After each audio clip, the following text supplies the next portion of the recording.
Some camera settings. Okay. We are ready to roll. Okay. What is this?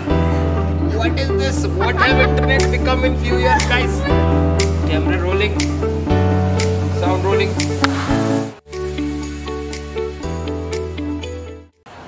Hi guys, this is Preeti Sharma and you are watching Chitkara Talk Times. So as we all know, in the previous year, the internet has turned out to be a blessing for entertainment industry by giving us some exceptional artists. So today we have one of the multi-talented person who is not only a YouTuber but a sensational singer and a host as well. A person who is not only famous in Shimla but also in Himachal and even outside Himachal Pradesh.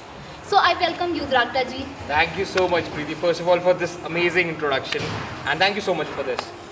So throughout जो मेरे आपसे question रहेंगे वो बहुत basic and बहुत थोड़ा fun type रहेंगे. सही. So जो मेरा फर्स्ट क्वेश्चन आपसे है वो है कि tell us about yourself. Firstly जो आपका नेम है, रियल नेम, जो आधे से ज़्यादा लोग नहीं जानते होंगे, जो क्लोज वन से सिर्फ वही जानते हैं. ठीक है.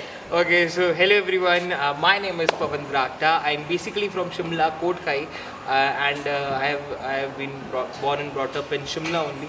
और उसके बाद I have studied in Central School for Tibetans, Chota Shimla. उसके बाद then I went for my higher education in Government Senior Secondary School, Chota Shimla. After that, I was pursuing my engineering from AP IIT Panipat, but then I left it, and now I just did my graduation in mass communication. So from Kochira only. So yeah.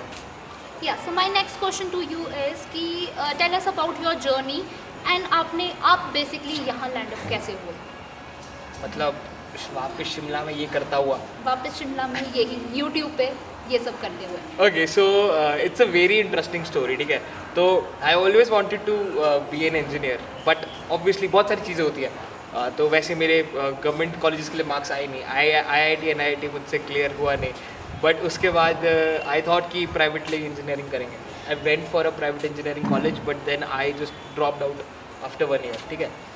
तो फिर मुझे कुछ समझ नहीं आ रहा था. Everything I was just hustling with my life कि करना क्या है क्या नहीं करना है. But then I always remember that my mom said कि तू बहुत बोलता है. तो मुझे लगा कि अगर मम्मी कह रही है बहुत बोलता है तो शायद मैं बोल सकता हूँ. तो देन आई जॉइंड कोचिरा. बट उससे पहले ही आई स्टार्टेड यूट्यूब. मतलब I started YouTube in 2018 I guess. 18 में मैंने शुरू कर दिया था. और वहाँ से धीरे धीरे आई स्टार्टेड और बस I landed here in front of you ऐसे. Okay, so my next question to you is कि ये जो यूट्यूब के लिए, यूट्यूबर बनने के लिए बेसिकली आपको इंस्पिरेशन कहाँ से मिली और एक जो मोटिवेशन होती है कि हाँ इसको देख के मेरे को ये मोटिवेशन मिली है? Okay, so first of all जब मैं पानीपत में था, क्योंकि उस समय जियो नया आया था. ठीक है. तो इंटरनेट रेवोल्यूशन के आने के साथ जो डिजिटल रेवोल्यूशन है वो बहुत बूम हो गया था. जैसे ही जियो ने वो फ्री स्कीम निकाली, हर किसी के पास इंटरनेट आया, हर कोई यूज़ कर सकता था. मुझे आज भी याद है हम 1 GB पूरे महीने में कुछ 100 MB के भी रिचार्जेस होते थे. बट अब हमें जो 1 GB पर डे फ्री मिल रहा था. तो आई थॉट कि इसको हम कहीं ना कहीं यूटिलाइज़ कर सकते हैं इस चीज़ को. बस इंटरनेट इतना बूम कर रहा है, हर किसी के पास इंटरनेट है, तो we can always use internet. But समझ नहीं आ रहा था कि क्या करें. ऑब्वियसली थोड़ा टॉकिंग स्किल्स था, थोड़ी कॉन्वर्सेशन स्किल्स थे. तो मैं यूट्यूब बहुत बिंज वॉच करता था. ठीक है. तो मैं हिमाचल में देखा एक चैनल था CVTube, वो प्रैंक वीडियो शूट करते थे हिमाचल में. तो जब मैं पानीपत में था तो मुझे बड़ा रिकॉल किया कि यार हिमाचल में भी कोई यूट्यूब कर रहा है. तो आई थॉट कि वाई नॉट मी, मैं क्यों ना यूट्यूब शुरू करूँ. And then with that thought I started YouTube. And I thought कि पब्लिक रिएक्शंस और public interviews are very interesting. मतलब आपको बड़ा क्यूरियस रहते हो आपकी क्या होने वाला है, सामने वाला क्या जवाब देगा इस सवाल का. तो मुझे लगा कि वो क्यूरियोसिटी लोगों के इंट्रीग करेंगे. And that's how I started doing YouTube. Okay, so आपके पेरेंट्स ने आपको सपोर्ट किया. एंड नेक्स्ट क्वेश्चन इसी के साथ, जब उनको पता चला कि लड़का इंजीनियरिंग छोड़ के आ ही गया है और उसको करना ही नहीं है, तो उनका रिएक्शन क्या था? फर्स्ट ऑफ ऑल जब मैं इंजीनियरिंग वापस आया इंजीनियरिंग छोड़ के, तो I was always up to it कि मतलब मुझे इंजीनियरिंग तो करनी है. तो आई ड्रॉप्ड फ्रॉम एस्पायर, जहाँ पे हम भी बैठे हैं, एस्पायर IIT. तो यहाँ से फिर से मैंने एक बार ड्रॉप किया. मैंने बोला कि सर अब की बार हम IIT निकालेंगे. बट वो अब की बार IIT निकालते मेरे हाथ में वो अलादीन का जिन लग गया था, मतलब वो यूट्यूब. तो मुझे लगा कि शायद इसको थोड़ा सा देखते हैं. And that's how I started. फिर यहीं पे मैंने शुरू की. तो सपोर्ट, हाँ वो सपोर्ट वाला जो क्वेश्चन था, स्टार्टिंग में तो ऐसे सपोर्ट नहीं मिलता ऑब्वियसली, क्योंकि this is something out of the box. मतलब कोई भी बच्चा ऐसे सुबह उठ के नहीं बोलेगा कि मम्मी अब ये नहीं करेंगे, अब हम वीडियोस बनाएंगे, यूट्यूब पे जाएंगे। तो पेरेंट्स के लिए क्योंकि जनरेशन गैप भी है, थोड़ा कॉन्सेप्ट थोड़ा नया था कि यूट्यूब है क्या, स्टेबिलिटी है कि नहीं। जैसे टिकटॉक बैन हुआ था, बहुत सारी चीज़ें बैन हो रही थी, कहा कि कभी यूट्यूब भी बैन हो गया तो इसमें क्या करेगा तुम्हारा, ठीक है। तो फिर एक वीडियो मेरा वायरल हुआ था, वो मेरा व्हाट्सएप पे वायरल हुआ था। अब व्हाट्सएप पे फैमिलीज होती है, फैमिली व्हाट्सएप ग्रुप्स होते हैं, तो वो video went throughout the family and then it went through all the Himachal. तो जितने भी हिमाचल में जो मतलब अबव 35, 40, 50 ये वाला जो एज ग्रुप डेमोग्राफिक्स था, वो मैं हिट करना शुरू कर गया। और वहाँ पे जैसे वो हिट किया तो गांव से फ़ोन्स आने लग गए घर वालों को कि भाई आपके बेटे को हमने देखा, वो अंग्रेज़ों से पहाड़ी गाने गलवा रहा है। तो मैंने वो एक एक्सपेरिमेंट किया था, ठीक है। वो मेरे छोटे भाई ने बोला था आज बहुत फॉरनर्स है तो क्या करें। फिर उसने बोला यार अगर ये पहाड़ी गाने गाएंगे तो कैसे लगेंगे। मैं कहा देख लेते हैं कैसे लगेंगे। तो देन जब रिश्तेदारों की जब तारीफ़ें आने लगी, देन दे थॉट कि शायद हाँ मतलब कर रहा है तो शायद कर ही रहा होगा। तो फिर सपोर्ट फुल ऑन मिला उसको। ओके, सो आपका यूट्यूब का नाम है द्राक्टा जी। जी।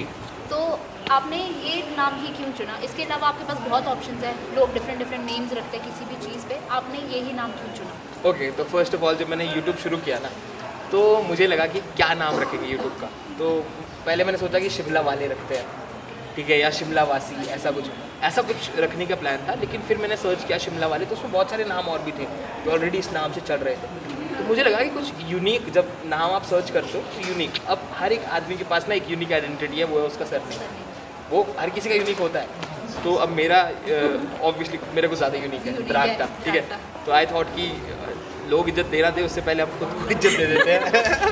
Okay, that's the fun part only. But I thought जैसे टेक्निकल गुरुजी और शर्मा जी टेक्निकल, ये बड़े फेमस थे उस टाइम पे। तो मुझे लगा कि सरनेम के साथ क्यों ना शुरू किया जाए। फिर द्राक्टा जी करके मैंने 10 बार बोला, मैंने रिपीट किया वो नाम। मैं स्कूल जा रहा था, स्कूल जाते जाते मैं अपने माइंड में कॉन्टीन्यूसली बोल रहा द्राक्टा जी, द्राक्टा जी, द्राक्टा जी, द्राक्टा जी, द्राक्टा जी। फिर वो हिट किया। एक टाइम पे लगा नहीं यार इट्स अ गुड नाम, क्योंकि पहले मुझे देखना था कि वो मुझे हिट कर रहा है। फिर जब धीरे धीरे लोग बुलाने लगे, अब लोगों को आदत होगी, तो अब मुझे अच्छा लगता है द्राक्टा जी। So my next question to you is, do you feel any pressure because YouTubers बहुत ज़्यादा होते जा रहे हैं? बिकॉज कोविड के टाइम के बाद तो हमने देखा है कि कुछ एक्स्ट्रा ही यूट्यूबर्स सारे जो भी थे उनको कुछ भी नहीं लगे तो वो यूट्यूब उन्होंने चैनल स्टार्ट कर दिया। तो आपको कभी भी कुछ प्रेशर फील हुआ ऐसे? मेरे को उल्टा बहुत अच्छा फील होता है। मतलब जब बहुत सारा यूट्यूबर्स बहुत सारे होते हैं ना, तो मतलब क्योंकि हर यूट्यूबर की या फिर हर इंसान की अपनी आइडेंटिटी होती है, ठीक है। आपका एक अलग वे होता है, आपका एक नीश होता है। तो मेरा जो नीश था वो पूरे हिमाचल में कोई कर नहीं रहा था, क्योंकि मेरा नीश था पब्लिक रिएक्शन वीडियोस, और हिमाचल में कोई पब्लिक रिएक्शन बना नहीं रहा था। तो मुझे तो ऐसा कभी ऐसा कॉम्पिटिशन हुआ नहीं, बट कभी ऐसे कोई मुझे अच्छा ही लगा। मुझे ये लगा है क्योंकि मेरा मोटिव था, लोग कहते हैं कि हिमाचल में एक्सपोजर नहीं है, हिमाचल में काम नहीं है। मैं चाहता था कि हिमाचल में काम आए लोगों को, और अब मैं चाहता हूँ कि यूट्यूब का एक फेस्ट होता है बहुत बड़ा, ठीक है, वो पैन इंडिया लेवल पे होता है, वो दिल्ली में होता है, मुंबई में। तो मैं चाहता हूँ कि अब वो शिफ्ट होकर हिमाचल आ जाए। मैं तो चाहता हूँ हिमाचल से बहुत सारे यूट्यूबर्स और निकले, तो it's a good thing. So do you enjoy being famous? ऐसा कुछ नहीं है, मतलब ऐसा कोई डायरेक्ट फीलिंग है नहीं फेमस को लेकर, बट या समटाइम्स आई डू।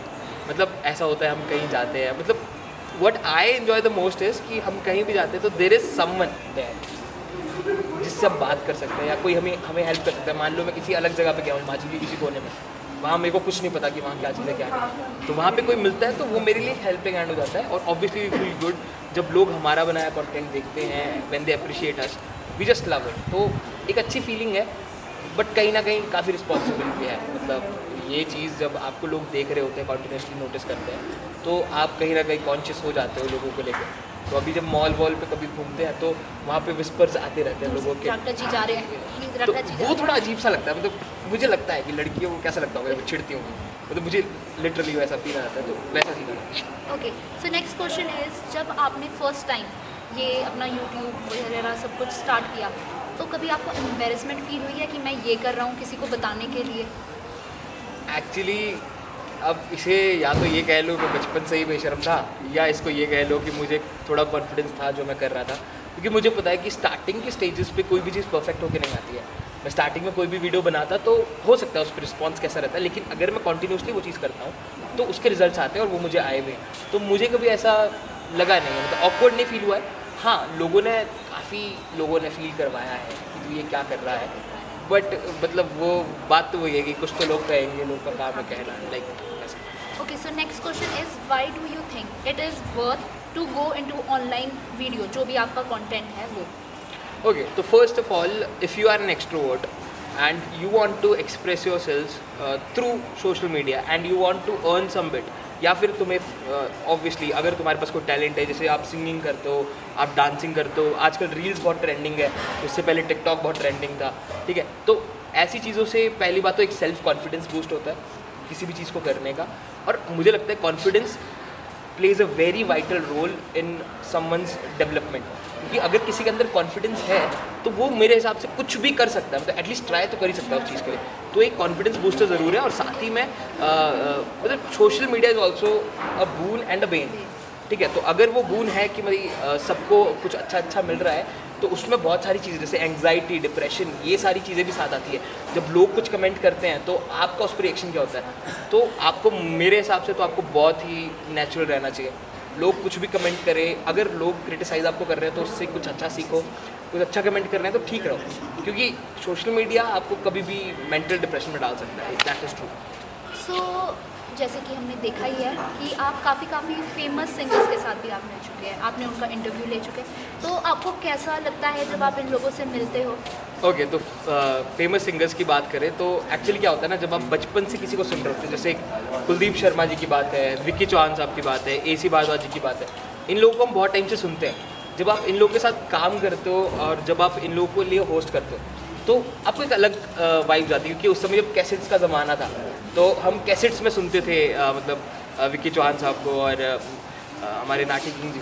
बट अब जब उनसे इन पर्सन मिलते हैं तो हमें एक अचीवमेंट वाली फीलिंग आती है कि मतलब चलो एटलीस्ट हम उनके साथ एक स्टेज शेयर करें। तो I feel really very blessed अगर इसके बारे में बात करें। ओके, सो जैसे आप कोटशेरा से पढ़े हो, तो वहाँ से जब आपको पर्सनली इनवाइट किया जाता है कि कोई भी फंक्शन ऑर्गेनाइज हो रहा है तो प्लीज़ आप होस्ट कर दो, या किसी भी आप कहीं भी आप थ्रू आउट हिमाचल में किसी भी फेस्ट में जाते हैं, वहाँ आपको एकदम प्राउडली बोला जाता है कि प्लीज़ आप आए और होस्ट करो, तो आपको कैसा लगता है? ऑब्वियसली यार, मतलब कॉलेज की बात हो तो, क्योंकि college is like something, it's first of all आपकी वो जगह जहाँ पे आपने पढ़ाई की है, उन्हीं जगहों में आप घूमे हो, और उस जगह के लिए कुछ करने वाली एक फीलिंग वो सबसे ऊपर होती है। मुझे अच्छा लगता है जब अपने कॉलेज में वापस जाके परफॉर्म करते हैं, क्योंकि ये जूनियर्स के लिए भी एक अपीलिंग चीज़ होती है, ठीक है, और हमारे लिए भी एक इंटरेक्शन होता है, और जो टीचर्स हैं उनसे मिलने का मौका मिलता है। और ऑब्वियसली मैं तो हमेशा ही कोटशेरा के लिए कुछ ना कुछ करता रहूँगा और कुछ ना कुछ करना चाहूँगा। एस्पायर की भी सेम स्टोरी है, एस्पायर से ही पढ़ा हूँ, अब मैं यहाँ पे सारे शोज़ करने आता हूँ, तो बस I just feel amazing. Okay, last में आपको यही बोलूँगी कि it was nice talking to you, and मेरा आपसे लास्ट में यही है कि आप एक अच्छा सा छोटा सा कोई भी गाना गा दें, बिकॉज आई नो पर्सनली कि आपकी आवाज़ बहुत अच्छी है। ओके, तो एक पहाड़ी सॉन्ग में गा लेता हूँ, बहुत ही प्यारा सा है। उड़ी जाया काले अकावा, एक वो स्नेहाले जाया कि दिए माड़ा तेरी कालियाँ चूंजा, कि दिए मड़ाऊँ काले पंखा, सोने मड़ाऊँ तेरी कालियाँ चूंजा, दिए मड़ाऊँ काले पंखा। Thank you so much. Thank you so much, guys.